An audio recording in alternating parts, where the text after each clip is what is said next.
Hi friends, ఓం సాయిరాం. బాబాగారి ఆశీస్సులు అందరిపైన ఉండాలని మనస్ఫూర్తిగా కోరుకుంటూ ఈరోజు వీడియోలో బాబాగారు ఒక మంచి సందేశాన్ని అయితే మన ముందుకు తీసుకొచ్చారండి. ఈరోజు వీడియోలో మనం చూడబోయేది ఏంటంటే, బిడ్డ, నీకున్న కష్టకాలం అంతా కూడా ముగిసిపోయింది. నీకున్న మంచి మనసుకి ఇదే నేను ఇస్తున్న బహుమతి, అందుకో తల్లి అని చెప్పి బాబాగారు మనకు ఒక మంచి సందేశం తీసుకొచ్చారండి. ఆ సందేశం ఏంటి, ఏం చెప్పబోతున్నారు అనేది మనం వినబోయే ముందు మన ఛానల్ ఎవరైనా ఫస్ట్ టైం చూస్తున్నట్లయితే సబ్స్క్రైబ్ చేసుకొని సపోర్ట్ చేయండి. అలాగే లైక్ చేయండి, షేర్ చేయండి. బిడ్డ, నీ కష్టకాలం తొలగిపోయింది. ఆ తొలగిపోయిన దానివల్లే నీకు మంచి కాలం ఆరంభమైనది.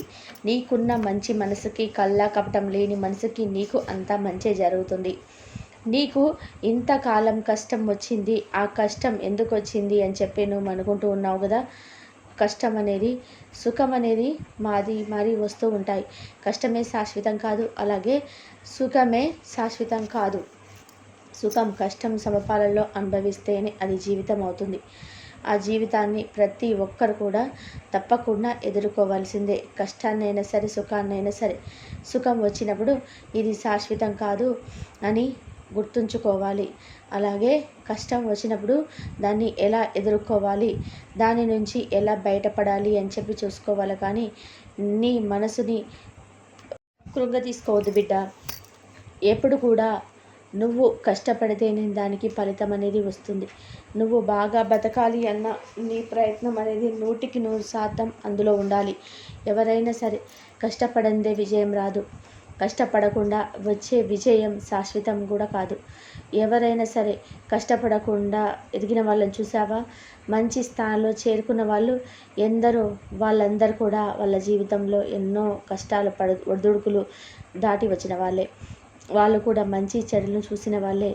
నష్టాలను ఎదుర్కొని ఆఖరికి విజయం వైపు పరుగులెత్తారంటే వారి జీవితంలో ఎన్నో ఒడిదుడుకులని పైకి విజయం సాధించిన వాళ్ళు అయి ఉంటారు. ఒక్కరోజైనా విజయం అనేది ఎవరికీ రాదు. ఏది కూడా సాధించాలంటే ఒక రోజులోనే కాదు, ఒక రోజులోనే మంచి ధనవంతులు అయిపోవాలి, నాకు ఈ పని ఈరోజు జరిగిపోవాలి, నా కోరిక ఈరోజు తీరిపోవాలి అంటే కుదరదు కదా. ఎవరినైనా చూపించు, ఒక్కరినైనా చూపించు. ఒకవేళ అలాంటి వాళ్ళు ఉంటే ఖచ్చితంగా వాళ్ళు అధర్మం మీద పైకొచ్చిన వాళ్ళే, కానీ ధర్మం మీద పైకొచ్చిన వాళ్ళే ఉండరు. అలాంటి అధర్మం మీద పైకొచ్చిన వాళ్ళు ఆ విజయం అనేది వాళ్ళకి నిరంతరంగా ఉండదు. దానికి తోడు పాపాలను కూడా చేర్చుకుంటారు. నా బిడ్డవైన నీకు అలాంటి వాటిని నేను బోధించను. ఎందువల్లంటే నీకు ఎలాంటి పాపాలు అంటకూడదు. ఎప్పుడు కూడా ధర్మం వాటి నడిచినప్పుడు నీ విజయం శాశ్వతం అవుతుంది. అంతేకాకుండా నువ్వు మంచి పనులు చేస్తూ న్యాయ ధర్మాలు పోతే అది 10 మందికి ఒక ఆదర్శంగా నిలబడతావు. అంతేకాని అధర్మంలో నడిస్తే ఆ తాత్కాలికమైన విజయం అనేది నీకు సొంతం ఇస్తుందా చెప్పు? కష్టపడి నీ సొంతంగా నువ్వు సాధించుకున్న గెలుపు నీకు మనసును ప్రశాంతతతో పాటు ఆనందాన్ని ఇస్తుంది. అంతేకాకుండా నీ చుట్టుపక్కల పేరు ప్రఖ్యాతలను తెచ్చిపెడుతుంది. అది నీకు ఎంతో గౌరవాన్ని ఇస్తుంది కదా. ఈ విషయం ఎందుకు బిడ్డ నువ్వు మర్చిపోతున్నావు? ఎవరో ఎదిగిపోయారు, ఎవరో ఆ పేరే ఆటలో ఎదిగిపోయారు అని చెప్పి వాళ్ళని చూసి ఎప్పుడు కూడా అధర్మం వైపు అడుగు వేయకు. నీ బాబా చూపిన విధానంగా ధర్మం వైపే అడుగు వెయ్యి. శ్రద్ధ, సబూరి అనే ఒక 2 మాటలను నువ్వు ఎప్పుడు కూడా పాటిస్తూ ఉంటావు కదా. అలాగే పాటిస్తూ ఉండు, జీవితాంతం పాటిస్తూ ఉండు. ఆ 2 పదాలు నేను శ్రీరామ రక్షగా కాపాడుతాయి. ఇక నువ్వు ఎదురు చూసే వినయం నీకు అతి త్వరలో కల్పిస్తాను. నువ్వు ఇప్పటి వరకు దాటిన ముళ్ళ మార్గం అంతా కూడా దాటుకొని వచ్చావు కదా. వాటితో ముళ్ళతో ఒక కలిగి నీకు బాధ, ఆ బాధనంతా కూడా పోల్చుకొని ఒక రక్త గాయాలతో నువ్వు తట్టుకొని నీ విజయాన్ని నువ్వు సాధించబోతున్నావు. నువ్వు ఎదురు చూస్తున్నటువంటి గెలుపు నువ్వు వరించబోతుంది. ఆ గెలుపుని చూసి నువ్వు ఎంతగానో సంతోషించే రోజు వస్తుంది తల్లి. నా బిడ్డ సంతోషంగా ఉందని నేను కూడా ఆనందపడతాను. నా బిడ్డలు ఎప్పుడు కూడా నా మాటలు విని పైకి వచ్చిన వాళ్ళు. ఆ గెలుపును చూసి ఈ సాయి ఎంతో ఆనందపడతాడు, గర్వపడతాను. నిన్ను చుట్టుపక్కల వాళ్ళు పొగుడుతూ ఉంటే ఎంతో ఆనందపడతానమ్మా. ఎందువల్ల అంటే నిన్ను నా బిడ్డగా నేను బాధ్యత తీసుకున్నప్పుడు నువ్వు సంతోషంగా ఉండాలి, మంచి స్థాయికి వెళ్ళాలి అని నేను ఆరాటపడడంలో తప్పులేదు కదా. నీవు మంచి మార్గంలో వెళ్ళినప్పుడు నీకు కలిగే సంతోషం అంతా ఇంత కాదు. అలాగే నా బిడ్డలు ధర్మబాటలో వెళ్ళినప్పుడు ఆ సంతోషం నాకు కూడా ఉంటుంది. నీ షిరిడి సాయి నీ ఆవేదన చూసి నీకు ఊరట కలిగించేలాగా, మనసుకు ప్రశాంతంగా ఉంచేలాగా ఎప్పటికప్పుడు నేను ఊరట పరిచిస్తుందని సందేశాలని అందిస్తూ ఉంటాను. కేవలం నీకోసం మాత్రమే ఈ షిరిడి వాక్కులు బిడ్డ. కాబట్టి తప్పకుండా నువ్వు విని తీరాలి, అంతేకాకుండా పాటించి తీరాలి. ఈ మాటలన్నీ కూడా మనసులో నిలుపుకున్నప్పుడు తప్పకుండా నీకు ధైర్యంతో పాటు గెలుపు నిశ్చయంగా వస్తుంది. నీ కోరిక తీరుతుంది, నీ మనసు ఆనందపడుతుంది. ఇంతకు ముందు కూడా నువ్వు ఎన్నో ఒడిదుడుకులు ఎదుర్కొని నిరుత్సాహపడి దిగాలుగా ఉండేటప్పుడు నేను ఎన్నో సందేశాలను నీకు పంపించాను. అవన్నీ కూడా స్వయంగా నేనే చెప్పనవసరం లేదు. ఏదో ఒక రూపంలో నీకు అందజేస్తూనే ఉంటాను. ఏదో ఒక ధైర్యం నీకు నింపుతూనే ఉంటాను. ఒకసారి గుర్తు తెచ్చుకో, నువ్వు కష్టకాలంలో ఉన్న ప్రతిసారి నీకు ఏ రూపంలో అండగా వచ్చానో నీకే తెలుస్తుంది.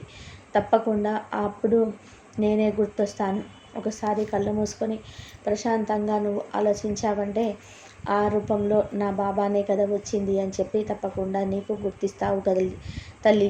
నువ్వు అప్పుడు నన్ను గుర్తించలేదు అంటే అప్పుడు నీ ఉన్న మన కష్టం అలాంటిది.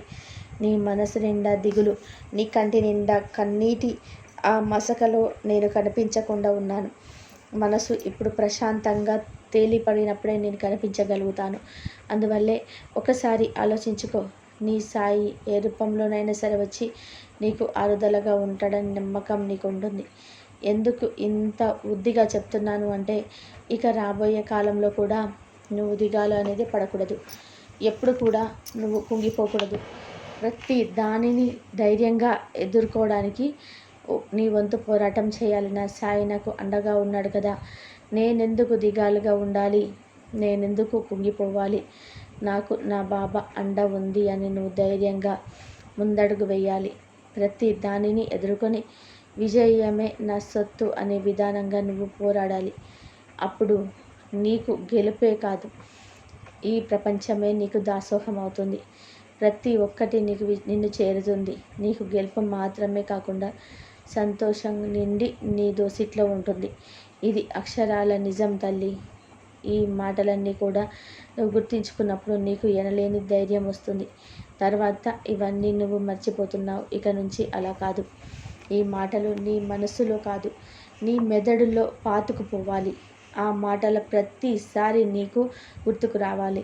నా సాయి నా పక్కనే ఉన్నానని ప్రతి క్షణం నీకు గుర్తుకొచ్చినప్పుడు నీకు ధైర్యం రెండింతలు అవుతుంది. కొండింతల ధైర్యం ఉండేటప్పుడు నీకు భయం ఎందుకు చెప్పు?